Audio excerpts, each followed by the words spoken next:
Alright everybody, hi, it's me, Bjorn, that one guy who uploaded a Suicide Squad video 5 months ago that you watched, maybe, or didn't. And if you didn't, here's the link, go check it out. Now, those of you who did watch that video way back when, you're probably wondering, hey, dude, where have you been?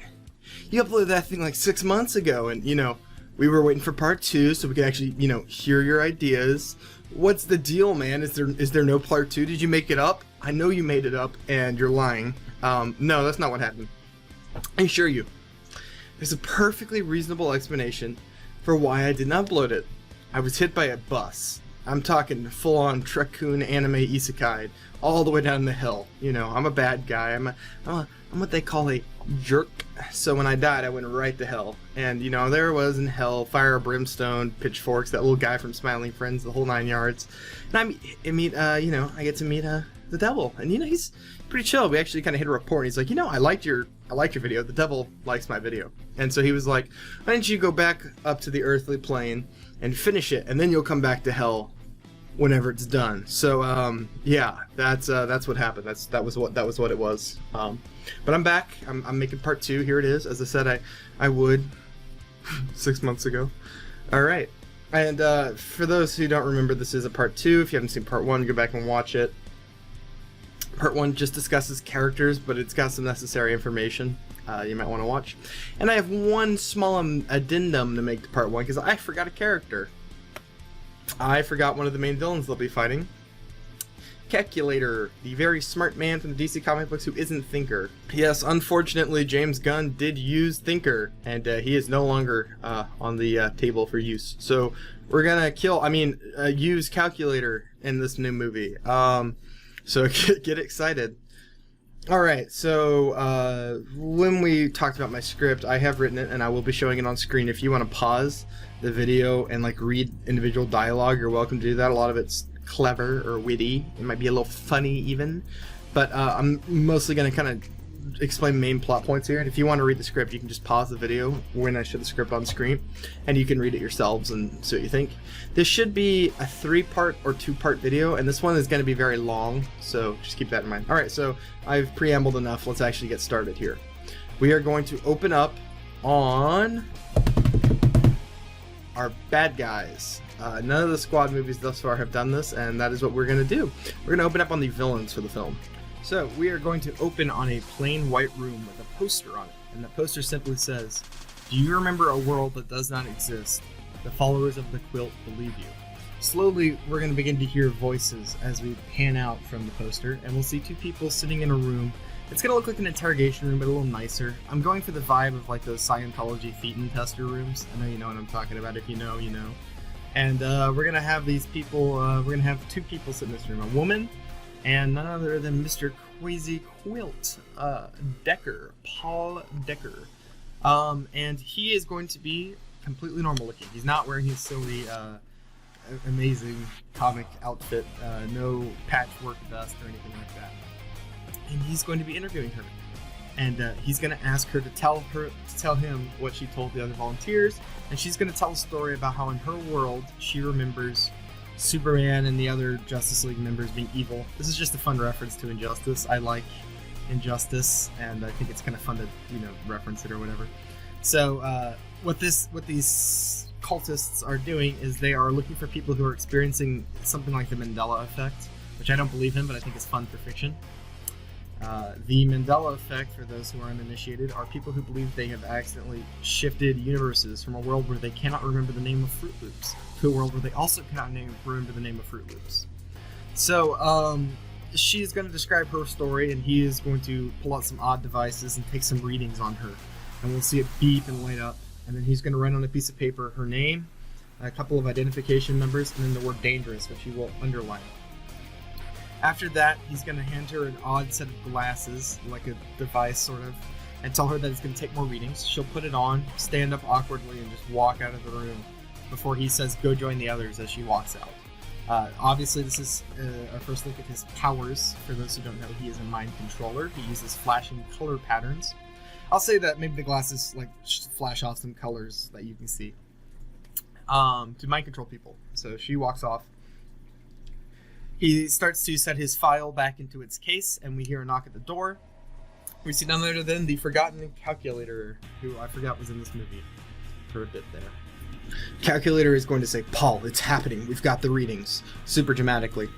And Paul, or I'll say Crazy Quilt from now on, is going to turn to Calculator and say, "Where?" "Comfortton, Texas, a small town with minimal resistance." Crazy Quilt is going to say, "That's perfect. Ready the troops. We're going to take the town today." And then we're going to cut to the prison. Real fast, I'm going to mention that I have made a soundtrack to go along with this video. I'll link it in the description of this video. It's just got some songs that I'll probably use based on the script in my final movie, or it's just songs I think fit the tone that are nice that I couldn't find a place to sort of wedge in. There's some pretty good ones, some mildly obscure stuff, some not so obscure stuff. Whatever, it's interesting. You can go take a listen to it.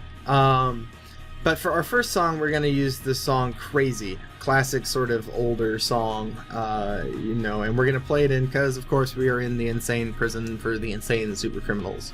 And we're going to pan in on Amanda Waller walking. She is going to be walking up to a cell. When she gets there, she's going to rap on the bars. Inside of the prison cell, we are going to see none other than Acid, my original character I mentioned in my introduction video. He will be looking at a photograph of a family, himself included, with a wife and a daughter. And when she taps on the bars, he's going to fold the photograph very carefully, put it in his pocket, and turn to face her. She's going to inform him that she has an offer and that she wants him to join her task force. Acid's going to ask why and ask if she's read his file, among some other things. Waller is going to tell him that she read it and she doesn't care who he used to be, that he impresses her now. And she's going to ask him to join the Suicide Squad, and more specifically, she wants him to lead it. That she says that he has the trait she's looking for in a leader. So yes, I am making my OC character the leader of the team. I swear by the end of this video you'll understand. Maybe not this one, but the second one. My goal is to make y'all actually like and care for these characters. It's going to be tricky, but I think I can do it. Alright, now Waller's going to tell her that she has to go meet her team, and that the mission is time sensitive so they don't have time to banter. First, we're going to meet Crusser Croc, aka Sportsmaster. We'll see him bouncing a lacrosse ball in his room, as a reference to the last Suicide Squad movie. This is just sort of for fun. She's going to tell him that he's an expert in all things sports, and Acid will ask, like football? And she'll say yes, among other things. He's more effective than he seems, that he's been on a couple missions for her. And then Sportsmaster will meet Acid, and he will not be impressed. He's going to ask why this guy's their leader and what happened to Talkman.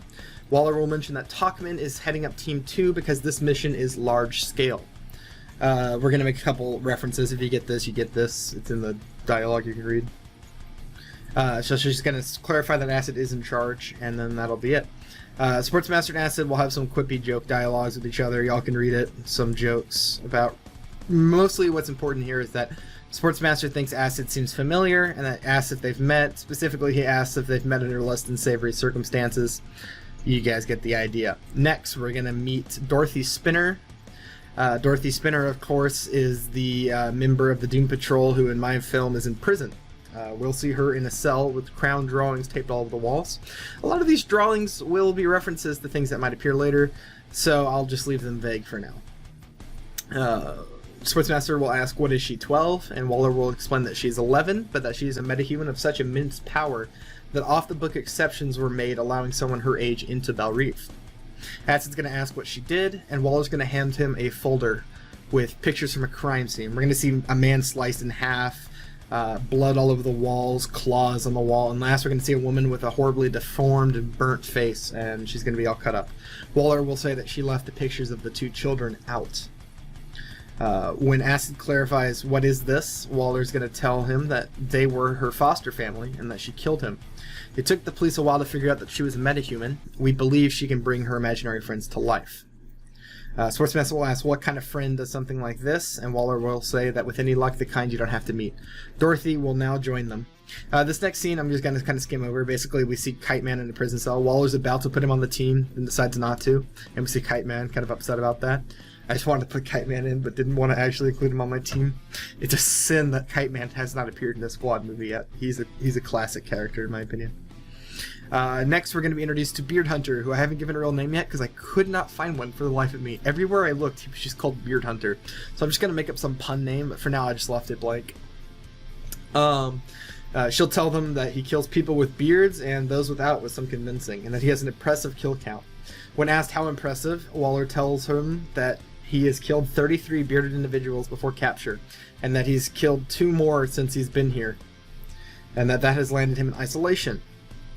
Acid will say, 35, fuck me, no one on our team has a beard, right? Waller will say that's correct.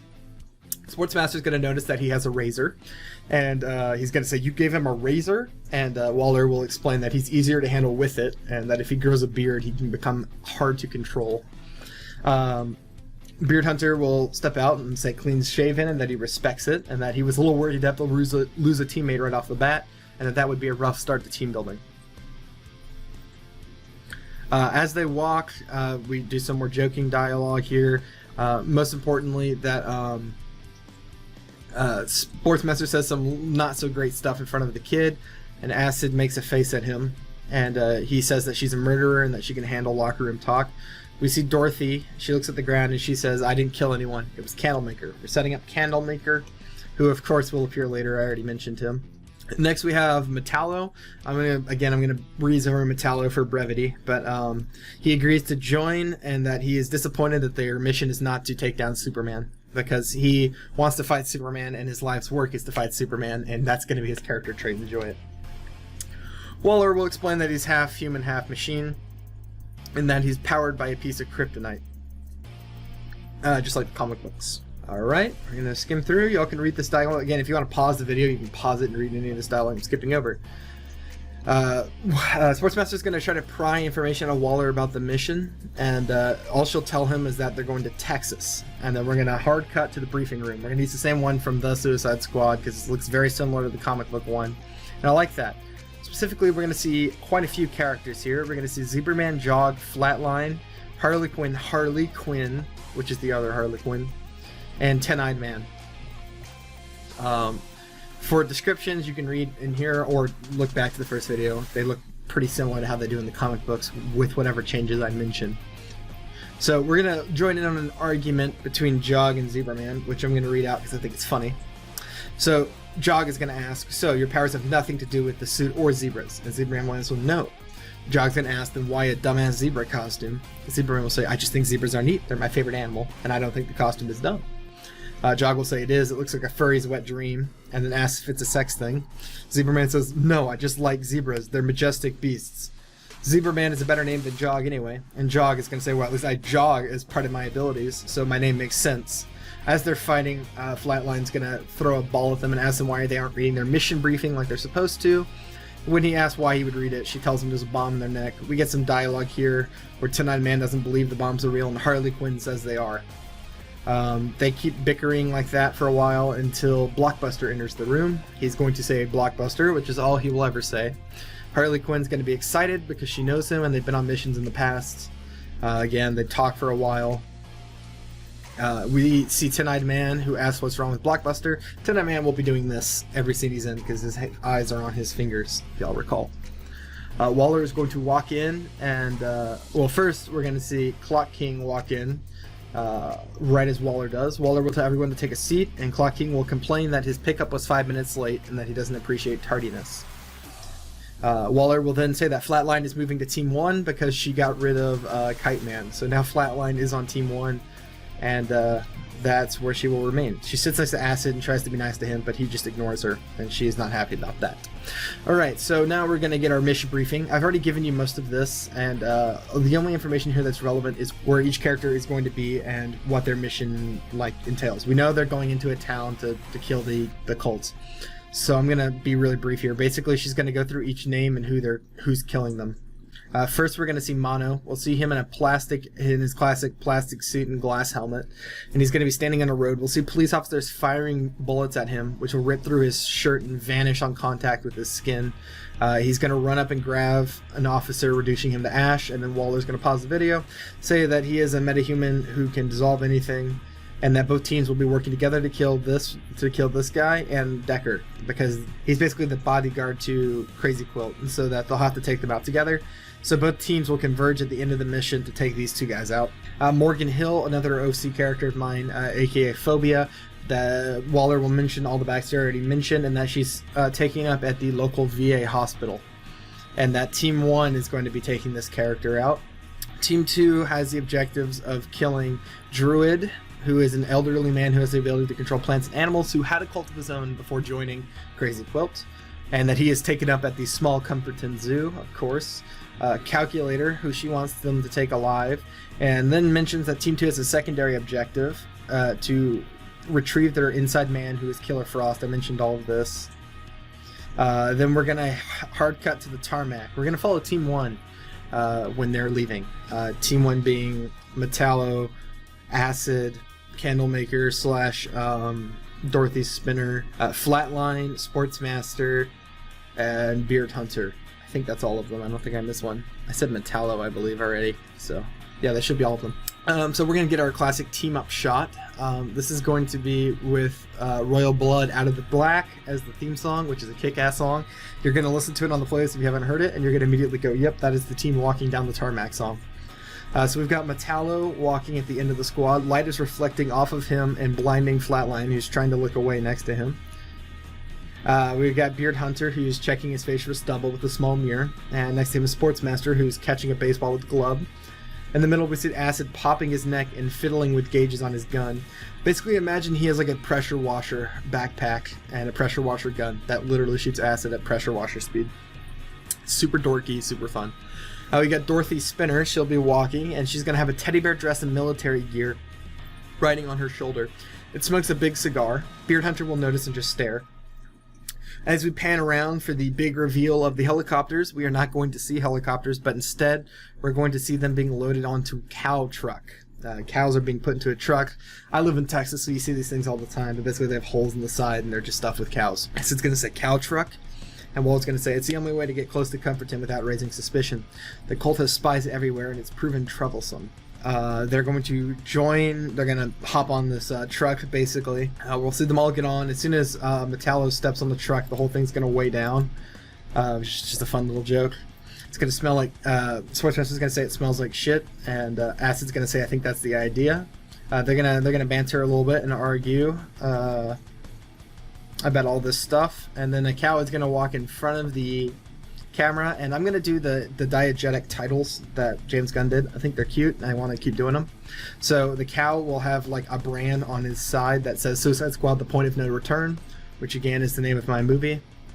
And eventually we're going to cut back to them in the truck with Beard Hunter staring at the bear on Dorothy's shoulder still. Beard Hunter is going to ask her to explain it to him and asks if it's a robot or a puppet.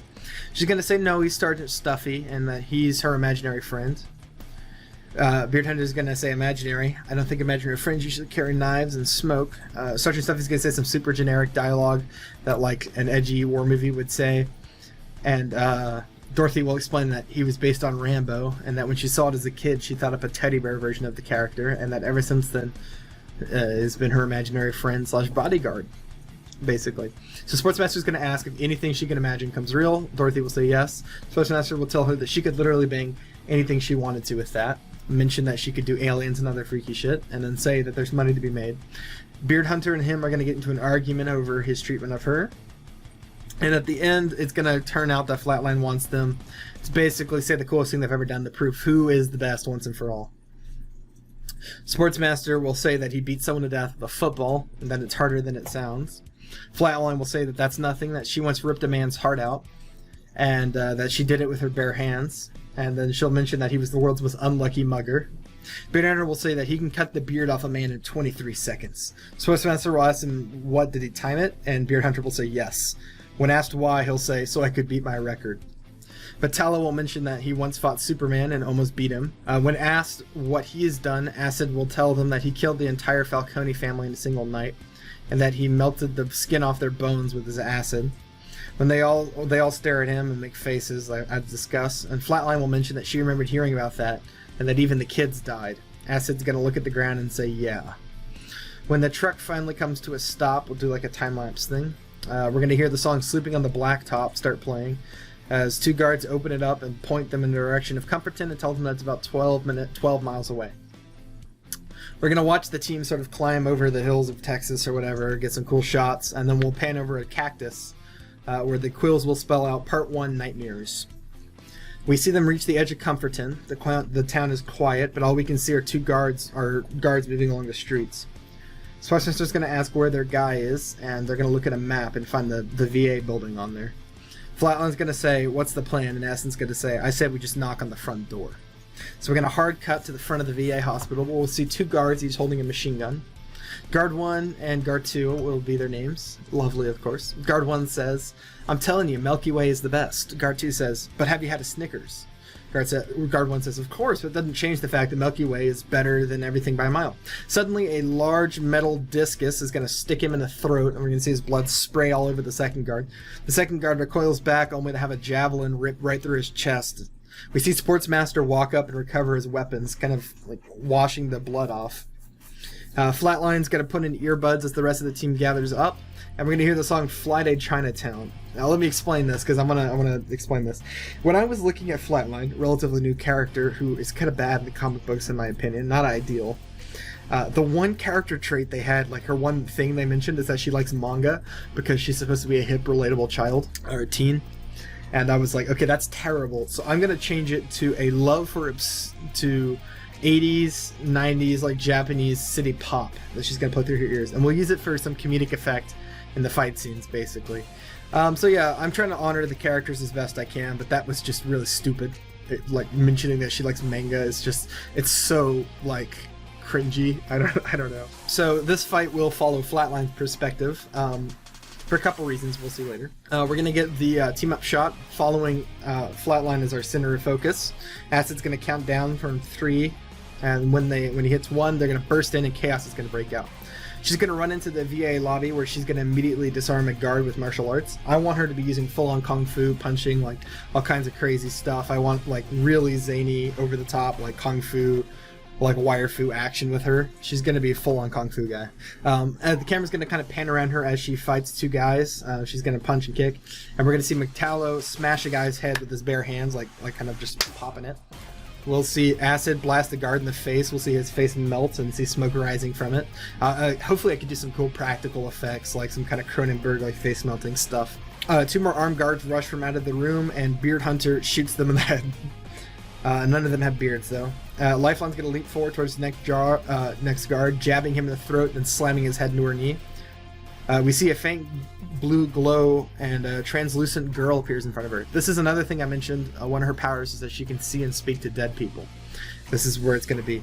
The ghost is going to ask for help, and Flatline's going to ask her what happened, and the ghost is going to ask where her mother is and ask if she's seen her. Suddenly, a guard is going to rip through the little girl, like run through her spirit, and has a knife. He tries to catch, he almost catches Flatline unprepared, but right as he's about to kill her, Sergeant Stuffy, the stuffed bear, jumps on him and slits his throat like this, spraying Flatline with blood. We're going to go really gory because it's just super goofy. Sergeant Stuffy's going to say, "Watch your 6. A careless soldier is a dead soldier." Flatline's obviously going to be confused by this. Then we're going to see Sportsmaster beat the last guard to death with a metal bat. Metallo is going to say that was easy and that he wants a real challenge like the Man of Steel, continuing his one character trait.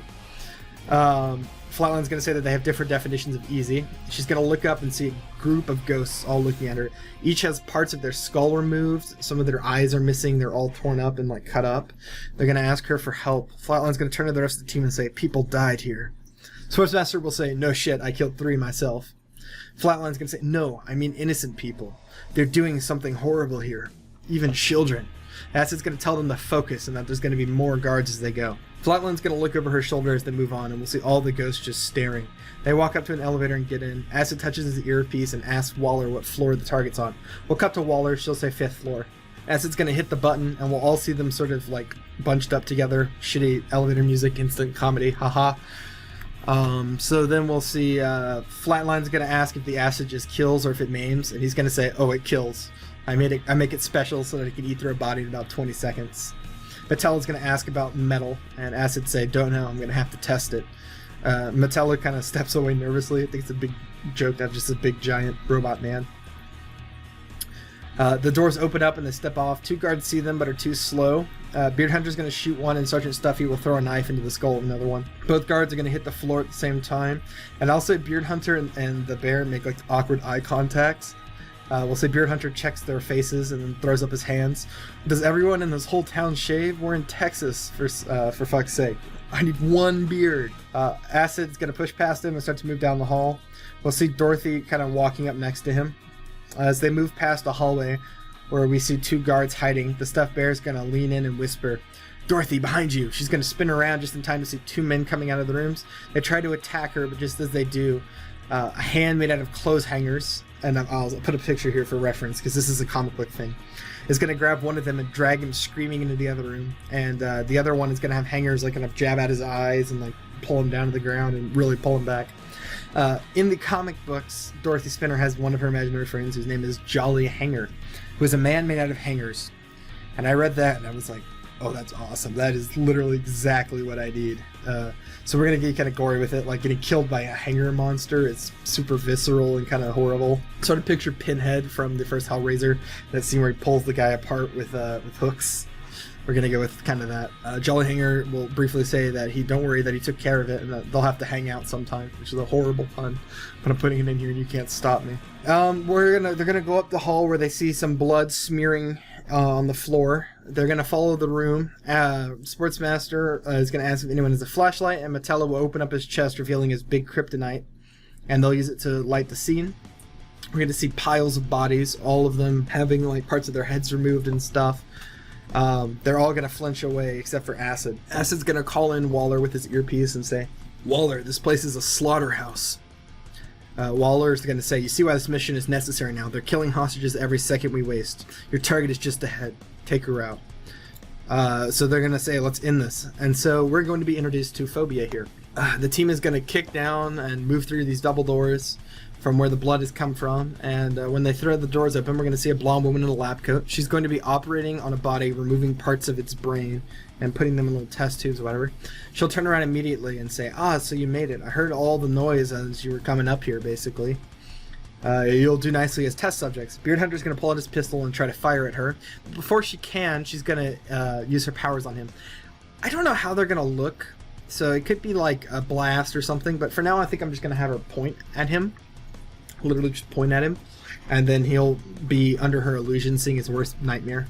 So when she points at Beard Hunter, we're going to cut to a bathroom. We'll see Beard Hunter look up and see that he has a beard in the mirror, and he's going to scream in horror. Obviously this is a joke, but it's funny. We'll see Beard Hunter go limp in the real world and sort of like look out of it. Flatline's going to ask what she did to him, and Phobia will say, "Just this," and she'll point at Flatline, and again we'll cut. This time we'll see an empty funeral home. Inside we see a young Flatline, she's like a kid here, walking up to a coffin which has her mother inside of it. Flatline leaves a flower, turns around and sees the ghost of her mother. When she asks her what the other side is like, her mother says there's nothing but darkness, but that you'll know soon enough, that we're only a flash in the pan. So her worst fear is that there is no afterlife and that her powers are a lie, and that she has to deal with that sort of existentialism. Flatline will crumple all the way to the floor. Sportsmaster's going to say fuck that. He's going to pull out his razor-sharp discus and try to throw it, but before she can, he gets pointed to.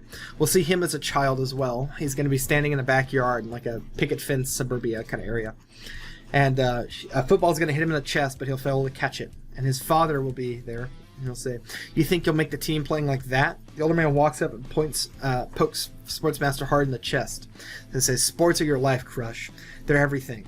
They'll take you far, but you have to fucking try." Sportsmaster will say, "But Dad, I don't like it. I want to join the radio club." Sportsmaster's dad will say, "You're going to play ball and like it, or you're no son of mine.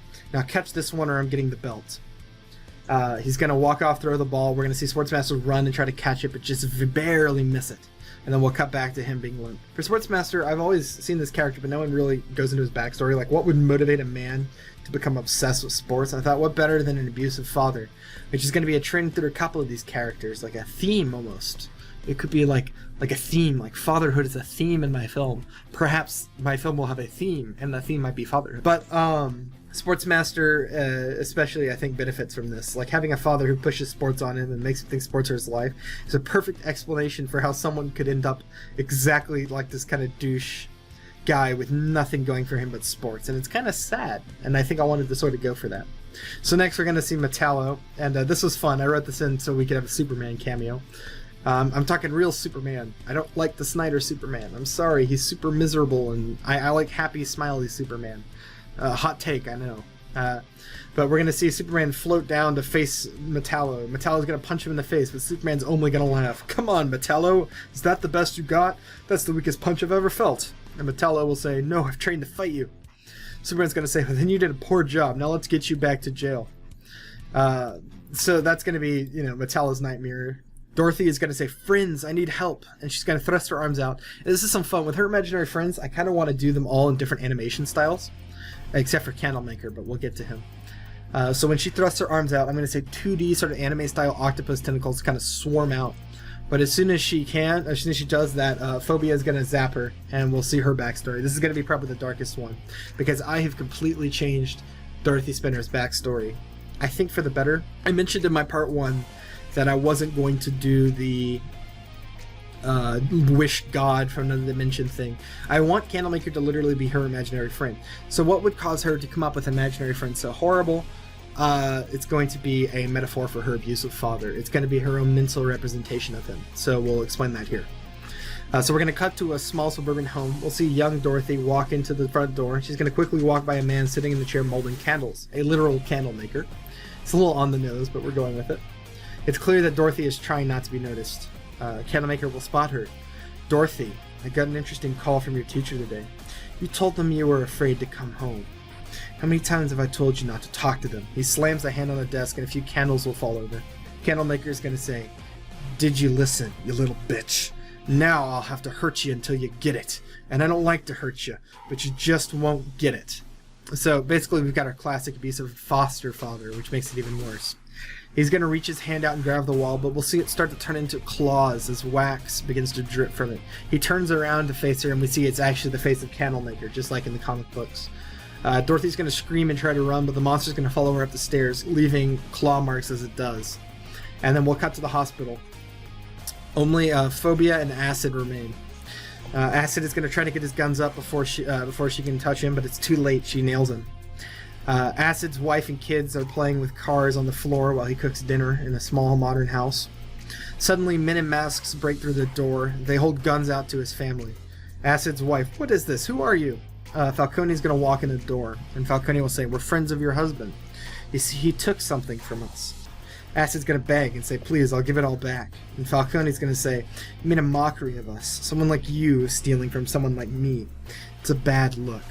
One of the masked men is going to walk up and hand him a knife. Falcone's going to say, I thought about handling this peacefully, but I don't think that's going to work. So I'm going to kill your family in front of you. And then no one will ever fuck with me again. I thought about killing you too, but I think I'll leave you alive in such a way that you'll never forget what a joke you are. I think that's just more fun. He's going to pick up a knife and carve something into Acid's forehead. We'll hear screaming, but we can't see what's carved. Falcone will wave his hand and we'll hear gunshots. The camera's going to focus on Acid's face. We can see the blood flowing down from whatever's carved in his face, but still can't see it. And we can see his dead family reflected in his eyes. We're going to cut to a hospital as Acid's hand drops to his side with his gun with it. We look over the team, all of whom are glassy-eyed and Phobia sighs. That's too easy. I thought the metahumans they'd send would be a challenge at least. She pulls out her phone and begins to make a call. We're going to cut to Belle Reeve. One of the random assistants, not Diebeard from Peacemaker, one of the other ones, is going to say, nothing, they're no longer replying. Waller's going to say, try again. Assistant 1 will say, Miss Waller, we're intercepting a call. Waller will say, let's hear it. We'll hear Phobia's voice. Paul, they tried to send metahumans. Crazy Quilt will ask, are you okay? Phobia will say, I'm fine. I got some new playthings. Soon I'll know if they're alone and who sent them. Crazy Quilt will say, keep me posted, we're close. Calculator is making the final preparations. Phobia was going to say, oh, and I'll need more guards. Mine are quite dead. Crazy Quilt will say that he'll send some over. Waller's going to say, fuck, RMT wants bombs. System 1 will ask, what? And Waller's going to say, we're going to remove any chance of her getting information. We're going to cut back to the hospital. Phobia is going to pick up a scalpel. And she's going to say, oh well, new test subjects are always appreciated. We'll cut back to Belle Reeve. We'll see Amanda Waller getting the key and turning it inside of the bomb case before opening it up. We're going to see Acid one more time. Phobia's gonna walk up to him and say, "I'll start with you, big guy." We'll cut back to his dream. Inside, he'll be tied to a chair. He'll look up and we'll see his dead family on the floor. He's gonna look somberly at them and say, "I'm sorry, but I'll have to leave you again. I know this isn't real, but it was still good to see you." We'll cut to the hospital. He's gonna look up and begin to lift his gun. Phobia's gonna notice and point at him again. His head slumps, but only for a second, and his face is really angry. He's mad. She'll try again, but he barely reacts. Phobia's gonna say, "That's impossible. It's your greatest fear. You should be petrified." Acid will tell her, "My greatest fear, I've lived it. And now I'm going to do to you what I did to those who made me live that nightmare before." And he's going to lift his gun, and we're going to get a full-on face melt from her as she gets shot. Like full-on, like presumably like a wax head, just for some fun. Beard Hunter's going to wake up, touch his face like a maniac, and go, "Thank God." Acid will quickly tap his earpiece and say, "Waller, target is down." We'll see Waller turn the key back and shut the lever, and then say, "Good job, Acid." Assistant 2 is going to call out that hostiles are approaching. And Waller's going to ask what, and they'll say that satellites are showing at least 20 armed men approaching the VA. Waller's going to say, "Her reinforcements." Acid, "You need to get out of that building. Armed men are coming." We're going to cut to the hospital, and we'll see Acid say, "We got to go." We'll cut to them exiting the VA, and we'll see 2 guards turn the corner and start firing. Beard Hunter's going to shoot one, but more begin to show up, and the squad runs as gunfire sort of hits all around them. Sergeant Stuffy is going to be like, something like that. Really goofy. We'll see him run off and kill a man in the background. They're going to enter an alley. Flatline's going to ask what we're going to do, and Acid says he doesn't know. A cult member turns the corner, but before he can do anything, Metallo shoots like a big laser from his arm and slices him in half. Sportsmaster's going to say, "You could do that the whole time?" And Metallo's going to say, "Yeah." Cult members are going to be arriving in the distance. We can see them. We'll hear them yell, "They went that way." And we'll say Dorothy starts to cry. Flatline puts an arm around her and tells her it's going to be fine. And then we'll hear a voice off screen, "Hurry, this way." They all turn, and we'll see a girl peeking out of a sewer grate. They'll all start to follow her down into the sewer, and then they'll close the grate right as the guards walk by. Assistant 1 will say that they've lost contact with Team 1, and it looks like they went underground. Waller's going to say at least they're alive. What's Team 2's progress? So that's it for Team 1. I didn't kill anyone yet. Bear with me. I'm doing reverse Suicide Squad, the Suicide Squad. We're going to kill a lot more people in the second half than the first half, and we're not quite in the halfway point yet. So Waller's going to ask what Team 2's progress is, and they'll say that they're about to engage Druid. And we're going to hard cut to the zoo.